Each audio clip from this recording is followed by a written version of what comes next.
Hello, hello, hello. Welcome to the Hemp Ranger. And I hope you visit the website, thehempranger.com. Don't forget it's thehempranger.com. And my name's Matt Stoneman, and I'm blessed to be alive. I want to do a podcast today. It's Wednesday, the day I normally like to do these podcasts, so I can upload them, have some editing time tomorrow, upload them on Friday.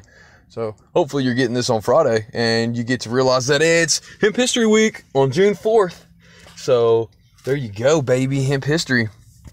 I wanted to say a few things about the real far back. I mean, there's so many things to touch on. I really want to make it short and sweet and get to the point, and maybe you get something out of it, because there's all kinds of literature to be read on the internet about the stuff. So, you know, if you really want detailed fact after fact after fact after fact, it's not going to be that, me just sitting here chanting about it. But I mean, it goes back to, like, hemp goes back 10,000 years to Asia, Central Asia. So they've had it out there plenty for textiles or whatever. They found it in fossils 5,000 years ago. Even they start talking about how it's medicine, and they start putting it in literature. And even in say, fast forward to like 600 BC, they really recognized it, and they started writing all these, books. Actually, that was 2,500. 2,500, yes, 5,000 years ago. They were speaking of the medicinal uses in the Pharmacopoeia. Shin Nung, the father of medicine, records in the writing.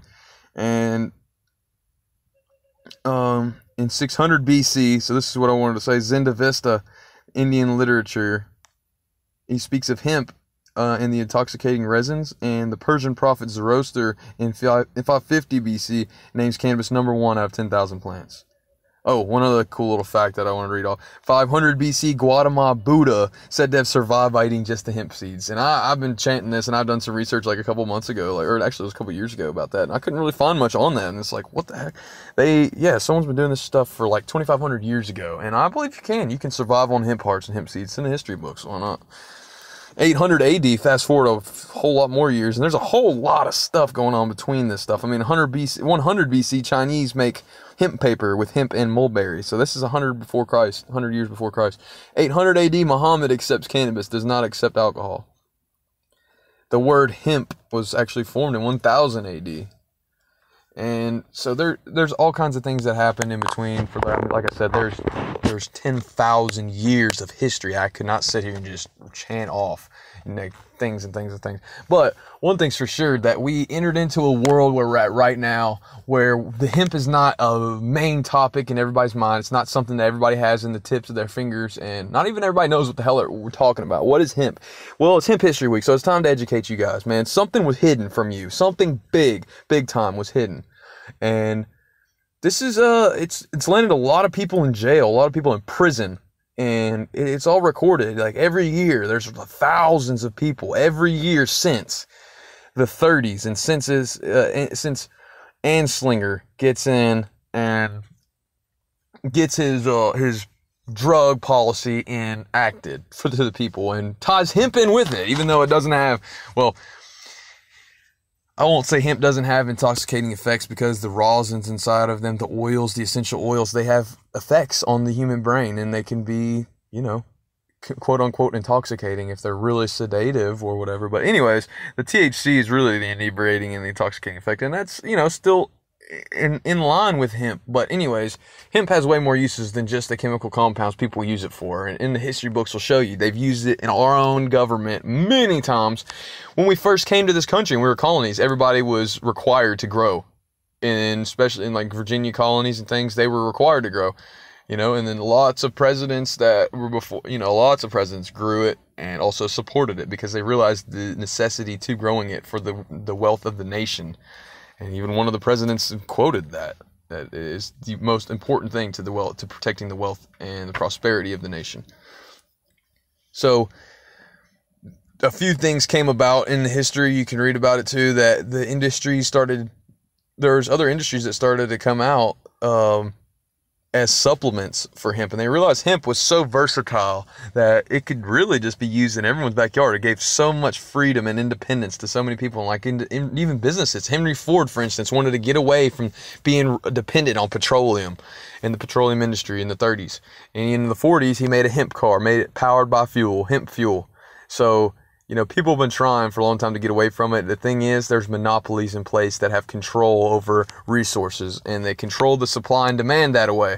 You can't control the supply and demand, especially on like medicine part of it, you know, and tinctures and things, if you can just grow your plants in your backyard.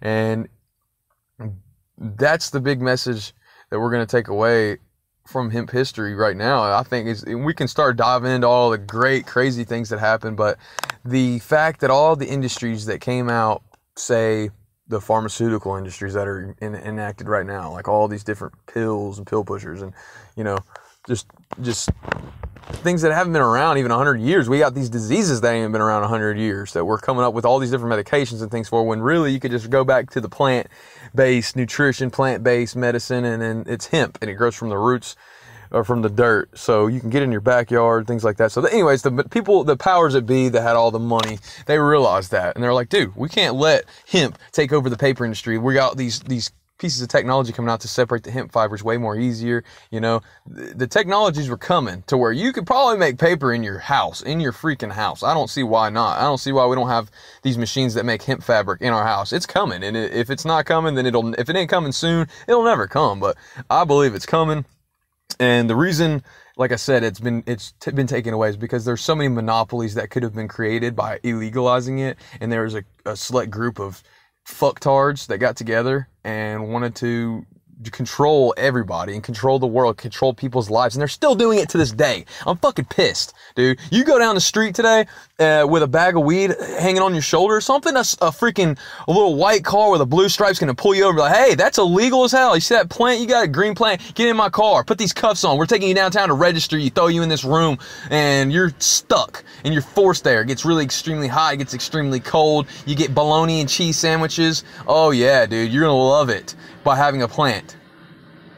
Oh, and I don't have to be a big bag of it. You can just have a little bit of it. Yeah, some of the laws are changing, but no, it's up to the damn cop. The cop can just be a dick and just take you in. And they don't see it for what it is. They don't see the history that they're stomping on. They're kicking the dirt on the history of hemp. And that's a fact. And some people don't like to hear that negative fact, but you would give a crap if you had a kid and yeah, I never smoked it, never touched it, nothing, and I'm fine. I lived my whole life. Well, what happens if your kid becomes passionate about it and sees the healing benefits of it, then dives into it and becomes a part of that industry, right? And then he gets sucked up because there's all these like freaking controlling monopolies and figures in place that want money and greed and want people enslaved. And it's a sophisticated form of slavery. The people that consume cannabis are the most peaceful and easygoing people. Why would they want someone that's gonna fight and argue and not do things that you want them to do? You want the people that are peaceful, loving people. And that's why they choose to mess with them. They choose to mess with the people that have that because they know they're good, peaceful, plant loving, not all, but most of the times. And they get the hippies, they get the good people, the peaceful people that really can't put up a fight because it's not in them. You don't want to be negative and violent. You just want to be peaceful and be like, can I speak to somebody about this? Maybe I could just relay a message that I wasn't harming a single person, and neither was the plant. If anything, it was healing and helping other people. You know, through research that has been shown to me, I've come to the conclusion that it will heal, and that it also will heal the soils, and it'll clean up toxins. But the threat still poses, and it comes from the history of it all. You got to look up what's going on in our industry and what in the world. So everybody probably listen to this podcast pulls up at least once a week, maybe every day or every other day, to a petroleum industry, a petroleum-based company that sells you gas and petroleum-based gas in your car. Well, guess what? If history would have went a different route, that might have been hemp fuel, hemp, and it would be coming from local sources and growing from on top of the soils and from the bottom of the soils while leaving them clean and remediated instead of sucking nutrients out of the earth, literally. Because just like we emit carbon and it sucks carbon up and provides oxygen, there's a circle of life there, and the petroleum, in my opinion, the petroleum industry, all these artificial industries that have come up, like the pharmaceuticals, they're not healing our planet. They're not healing the minds of the people. They're actually morphing and deforming them. So, and it's not like you're doomed. Like I said, this stuff is healing. It can remediate. It can remediate not only the soul, the roots in the ground, but, also in the mind. So, in 1937, the Controlled Substance Act, or, the Marijuana Tax Act, was put in place. And it was put in place to eradicate all of the growing and eradicate basically install fear in people. There was more damage done to that industry just from the fear implemented. Think of all the people that want to right now, and you probably know this, that want to be a part of that industry, want to grow it, want to do this, want to smoke it, want to do this. How many people have you said, I want to smoke it, but I can't, I want to? I mean, they're still keeping it up to date with the drug tests, like probation, and you're getting, you get drug tested for your jobs, you get drug tested for the doctors. They are doing everything they can to keep you down, dude. They're doing everything in their power, I mean, and it starts from back in the day. It starts from the banking industry. It really is what it is. It's about the money. They want to control the money. And you can blame a lot of people. You can go back, and Reagan and Nixon are just rampaging the drug war. I mean, they are just amplifying it as much as they can. They're like an amp to a freaking speaker, subwoofer in your car, man. And so many people looked up to them, so many soldiers and things, I don't know, just did fall right in their line, their path. But I see right through it. They are no patriots. Kennedy was a patriot, and you see what happened. I mean, it's bullcrap. He spoke out against the dollar and smoked joints in the White House. Spoke out against that fiat currency. We need a silverback currency. We need a physical item backing it, or else it's just a fiat. Yeah, we can still run the world on fiat as long as you know what it is. And once everybody knows what it is, then we'll move to like a bartering system, and we'll have all these resources unlocked to the people. I know I'm going off on like a serious rant, but the history of it is what led to this. So, in 1970, the Controlled Substance Act was enacted, which put marijuana and cannabis, hemp too, hemp as well, it listed hemp as well, no medicinal benefits and a high risk for addiction. It doesn't even give you a psychotropic effect. How can hemp give you an addiction like that? And there's plenty of people at the time that just knew this is all just phony, this is all bullcrap. But so many people through propaganda. You got to think Hearst had all the Timberlands, and in 1850 it got seized by Mexicans and stuff out in down south. So there's no wonder why all the literature came out and against cannabis, because these people were greedy and they want to control the paper industry, they want to control the cotton industry, and they want to control the pharmaceutical industry. They want to control the energy, the petroleum industry, even the food industry. Do you know how many things in the food industry monopolies came about from eradicating hemp? The hemp seed, like I mentioned, in 500 BC, Guatemala Buddhas survived off hemp seeds.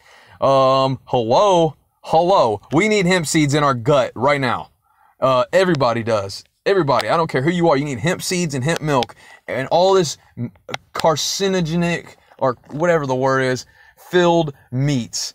I mean, monocropped animals, beef, heads slaughtered, their heads chopped off, their guts split open, blood dumped on the buckets, and udders attached with machines, sucking goo. All this stuff is from the illegal and the eradication in hemp, because all the seeds, all the proteins you need come from hemp seeds. They contain it. Omega-3s, omega-6s, omega-9s. You need that's the building block for soft tissue growth and muscle repair in your body. Soft tissues are what we are. We're just a big water body, a big water being floating around. So you can get your source of protein from animals if you want. I personally look at it as they made this monoculture, and they created this as a substitute, as a alternative, a bad alternative, not a good alternative, not like taking cannabis as an alternative to like heroin or opiates or something. I'm talking about they made these alternatives and then they amplified them and then they monopolized them all, because you can't monopolize hemp. You can't tell somebody you have to buy my hemp. Be like, dude, I've got a handful of seeds that'll grow about 10,000 pounds. I don't know what the fuck you're talking about. And those 10,000 pounds will turn into 10,000 more and 10,000 more, 10,000 more. Oh, and the rotation on them to get to a full ass crop taller than you is less than it takes a kid to start walking. Way less than that. Or to start even saying dada. So, this is huge, guys. This is, what is the word? Unprecedented. This has never happened in history before. What I'm talking about.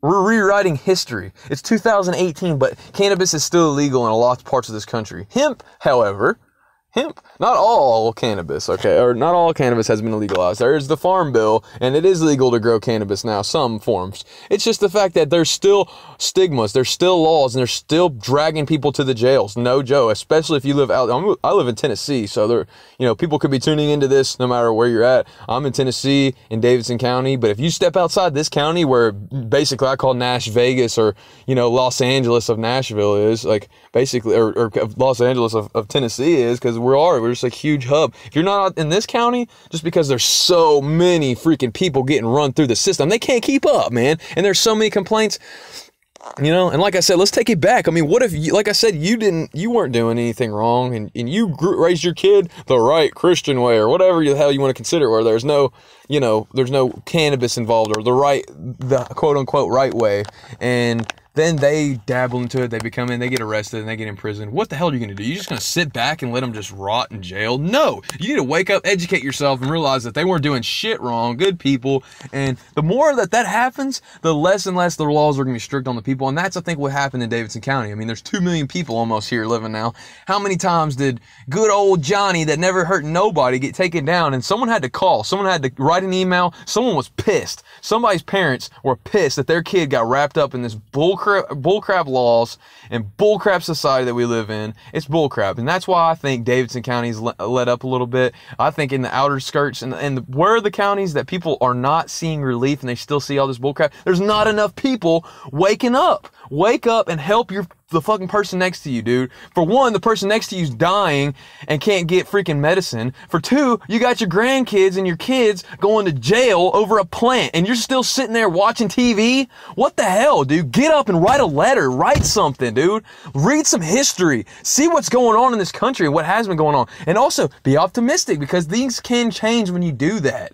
Things can change in the positive way. And that's the only reason why a lot of people in Davidson County, like I said, have not gotten the full wrath of it. Because I'm sure there's still the people owning the prisons that would love to slap the book on you. But if there's enough backlash and enough screaming and anger, they don't want protests outside of their buildings so their system can crumble down faster. So they did a little bit of ease, and they ease it out to the people. Colorado can have it first. Dude, I feel like it's a huge trap, though. And if you look back in 2012 when they legalized Colorado and California, bullshit. You need to legalize it throughout the whole country. Who the hell? There ain't a single patriot standing up unless you're sitting up saying the first thing about being a politician or whoever is saying first things first, cannabis is legalized, period, throughout the whole country, now. Not yesterday, not in 2 months, no bills. End it. Treat it like cilantro. We're not pulling people over that have a bunch of avocados and saying you're going to fucking jail. But you get pulled over with thousands of pounds of cannabis, you're done. You're thrown under the jail. Bullshit. That's a fucking bullshit. I'm sorry getting real into this, but like I said, this is Hemp History Week. You need to know the history that there's people that have dealt with the worst. The people that are able to listen to this podcast right now are probably the ones that are free. You may have been thrown in there, but you didn't get life for it, or you didn't die in there. You're hearing this, so, it should open your mind a little bit. Dude, we got a problem going on, and it's in the history books, man. But like, history is even 3 years ago, 2015 or 2014, when the Farm Bill. I mean, these are great things. I cannot believe I'm alive in this time right now, because if I was alive in 1945, 1950, when the shit's really hitting the fan, holy shit, dude.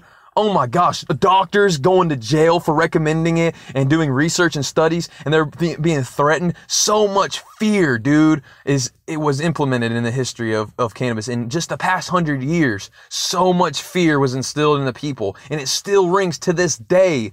I mean, dude, the person rolling down the street smoking a blunt, having a great time, listening to some good music, hanging out with a cool girl, vibing out. As soon as a cop gets up behind them, whoop, whoop, their heart sinks, they flip over, they ain't doing a damn thing wrong, they're not intoxicated, they're driving even slower than they were before, and you know what? That's fear, dude, and that's not cool, man, because that can make people trip out. Anxiety attacks, depression, the jail system, all the money that they launder and they take from people. I mean, say you got caught with a gram of weed and you had $5,000 and you just sold a car or something. They're going to take that money and say, come prove it. Then you just got to deal with more drama. They get to take your stuff, take your money, take your products, take your house, take your car, take your land, all because of a plant. And You know, it's happened to so many people, thousands and thousands of fucking people, and it's bullcrap. And that's the message that needs to be relayed in the history books. Because yeah, we can look at all the great things that have been done in the history books, but something happened and something changed it. Some greedy fuckers got in and they wanted their hands in the pot, man. And they got their hands in the pot, and they had their hands in the pot for a long time. But this shit's coming down, dude. It's crumbling around them, and you know, something happened and they got eradicated out, and now it's just a slow transition in. And if not, then all I could say is, man, I appreciate everybody. You know, if something ever was to happen where it enacted a full-blown eradication, you know, if that ever was to ever happen again, well, there's nothing you could do. But I just really believe that it's changing for the good, and it will only keep positively changing. So many people are coming out of the woodworks now and applying for licenses and applying for things and trying to get this going. That's another thing I want to get across. That shouldn't even be a thing. That should not be a freaking thing. Shouldn't be business licenses and all this shit. There should just be people in communities growing a fuck ton of it together. And like, for instance, 10,000 people in a little city. They all need to have a big ass farm or multiple farms spread out. And then they need to be coming together and forming and building hemp buildings, hempcrete, you know, making hemp foods, taking and collecting all the hemp seeds and all the extra, storing them, and then taking them and duplicating, planting more. We need to be growing it everywhere. If we're not driving down the street and seeing 90% cannabis plants, and then of course every other plant that exists, but like what we need to be monocropping and flooding every front yard with, every flower garden, everywhere, is hemp. And then our communities can come together and build some crazy great things. And that's not to say that we can't still keep up with the internet and keep up with travel and stuff like that, but all the people that are still just frozen in time because of the freaking monopolies that are in place in the money system and the banking, all from the eradication of hemp. History, guys, this is in the history books. It's in the history. You know, if we would all just come together and put our resources together, think of all the tools that everybody has, the skill saws and this, that, and the other, all these different tools that could, I don't know, maybe a skill saw can't pertain in any way to the hemp industry, but all these resources and tools and things that are being set aside in people's garages and like all this stuff can be infused with hemp and combined together to make some of the greatest items and some of the greatest materials for the future. And a lot of people have already done that. Like, it's in the history books. There's people that have made hemp homes. It's on YouTube. It's in the books now, guys. Medicine and the endocannabinoid system has been founded in 1992 by Meshulam in the Hebrew University. There's amazing things happening. There's amazing things happening, and they can continue, but it has to spark. There has to be a seed planted in the mind. And there's got to be a little bit of history learned. You got to learn the history, because if you don't understand the big monopoly here, what has happened to our country, and I mean, you have to learn that of all the benefits too. Did you know that hemp can make clothes, and they've been doing this for a long time. It makes paper. They've been doing this a long time. Like I said, thousands of years. 100 BC in China is when they first started with plum berries and hemp fiber. So it goes so back. It goes so back. As far as we can tell, it falls along with fucking water. It might as well be, or humans. It just falls right along with the humans. I believe it was dropped here with us. I believe we're aliens to this planet. We don't even belong here. I mean, you look at a cow, you look at a freaking whale, and you look at a chicken and a bird and all these different things. I feel like we're just, yeah, they're all different too, but we're even more different. It's like, yeah, they could all come together in an ecosystem, but we seem like we're from another planet, and so does that plant. And I believe all these different benefits that come with it that tie into the health and the gaining back of humanity. I mean, the proteins, the CBDs, the THCs, the phytonutrients, the phytocannabinoids, all of them, the terpenes, essential oils, all of those different varieties and strains, the fibers, the roots even have their own. I mean, they have a myriad of different benefits, So George Washington grew hemp. Would you throw him in jail? It's like some people just need to know that kind of stuff. They didn't even know. They had no idea that George Washington grew hemp. Some simple things like that I think more people need to hear. And once more people get to hear that, it's been around thousands of years. Why are you looking at me like I'm selling meth, or I have meth, or or I'm providing education on meth? Like, dude, it's not. It's, look in your history books. There's probably ancestors of yours that were freaking in love with this shit. thousands of years ago. It may have been thousands of years ago, like 100 years ago, maybe not. They may have been brainwashed as hell with all the, all these paper industry was ran by Hearst. He had control over the media. They didn't have internet. So if he wanted to say, marijuana makes blacks hang out with the white women, and you don't want our white women and the whites hanging out with the blacks and doing this and that and the other, or the Mexicans and it makes them violent and it does this, it's because he got robbed by them, because he shouldn't be owning 800,000 acres of anybody's trees, dude. It's like, what man gets to own all that land for what? And I'm over here with with no land, literally. I mean, shit, I can get kicked out of Walmart parking lots. That's all I really got, if I really want to, or, family and friends' houses and stuff. But I'm just saying, like, everybody should have some land. No 800,000 acres for one man and get all mad since they took it. And you want to talk all this, basically just talk crap in the history books. And it's there. I mean, Reefer Madness. And when the TVs came out, they kept pushing it. It was just like a advancement. They could push it even harder.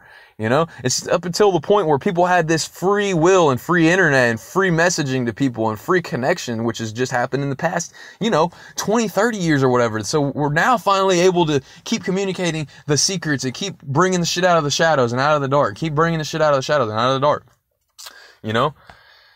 So, yeah, I know you can feel it. So, they've made all this propaganda on paper, in the newspapers, in the news, because they controlled it. They controlled the trees, and they controlled that. Then they control the oil, then they control your cars. That's how you drive. Then they control the cotton, and then they control your clothes, because everybody's cotton clothes, and it's one of the most pesticide-filled things, to grow. It's the most damaging to the soil is cotton growing. So we need fuck tons of hemp. Hemp lasts longer. It's stronger. It's durable. It's better. Everything about it. The fibers in the walls, it's fireproof. I mean, dude, there's some awesome vendors going to be exposing what they're doing in some of the expos. And also next week, there's an event, and I'll leave it in the description. I've got to contact Dennis with Alleviate Farms and see what he's got going on. He's got his own business running, Alleviate Farms, CannabisCuresTechnologies.com. They've got a extremely awesome tincture line out. And anyways, they have a store out in Chattanooga. There's a store called Hemp House, and I don't know if it's exactly their store, maybe someone else's store, and they have products going through there. But anyways, there's going to be an event going on out there with a lot of people bringing stuff to Expo, and from building materials to tinctures to seed and foods, you name it, clothing, they're all going to be there. I'm going to leave the link and how to get there. Also coming up in September, Cecily Friday with Tennessee Cannabis Coalition she told me that they've got a big expo going on. So there's a huge, that's something to look forward to as well. I'm very excited to hear about that. It's going to be, just like I said, an exposition of a bunch of businesses and people dabbling in the hemp industry, because right now, and especially like in Kentucky and things like that, and Tennessee, all over, they're really amping up the growing and the production and all that good stuff, just because in 2014 the farm bill changed, and each state's enacting all these, they're enacting CBD laws here and there and stuff like that. So I'm going to leave a link also to a big old list of, hemp facts, so you can go and check out more hemp facts, because if that's what you tuned into and you just got an earful of this, my opinions and stuff, but it all has to do with history, I believe, and the history of it is what led us to where we are. Of course, it's so important to anything in life is the history of it, whether it's, figuring out your Ford Ranger, what's the history of, if you're going to buy a car, what's the history of it, I want to know the history. Everybody wants to know the history. Well, the history, it's been around for a long time, and it's freaking fantastic, and it's been fantastic in the books. And guess what? At one point in time, we were in a quote-unquote Stone Age type of, lifestyle compared to now, at least. I mean, it was way more Stone Age, but they had way more easier control of the supply and demand of hemp, and they had a way more control over the minds of the people. So be blessed, be so thankful we're living in 2018. I'm able to convey this message and maybe reach every single human, period, even the ones that don't know and that are running the shit that is bad, running the gas station, running the petroleum industry, running the cotton growing. I mean, it's not all these things are bad. Maybe they each have their own uses. I'm not saying that, but the monocropping of animals and the mono this, and then the freaking owning of the monopoly is what I'm getting at. The monopoly of this, the monopoly of that, can be changed, and I don't like monopolies. I don't think someone should have that much control of power over anybody. If they got that much control or that much say in things, they need to be an influencer. I think someone that influences the hell out of people, and because they delegate it and they give it to the right people. They're the ones that will make that 800,000 acres of trees be utilized to make sure that there's 800,000 acres of hemp, like tree houses for communities. I don't know. Instead of cutting it all down and using it for hemp paper to make rich. You know, the people that need all that resources. So if you know someone that's in the industry and that's an influencer or someone that really has a vision for the world of what's going to happen and what's, you know, and you've got a bunch of resources, go help that person out, because that's pretty much what everybody's lacking right now in this industry. And if you're dabbling in an industry that's maybe not so sustainable, not so long lasting, whatever, maybe consider putting a few of your resources to the hemp industry somewhere.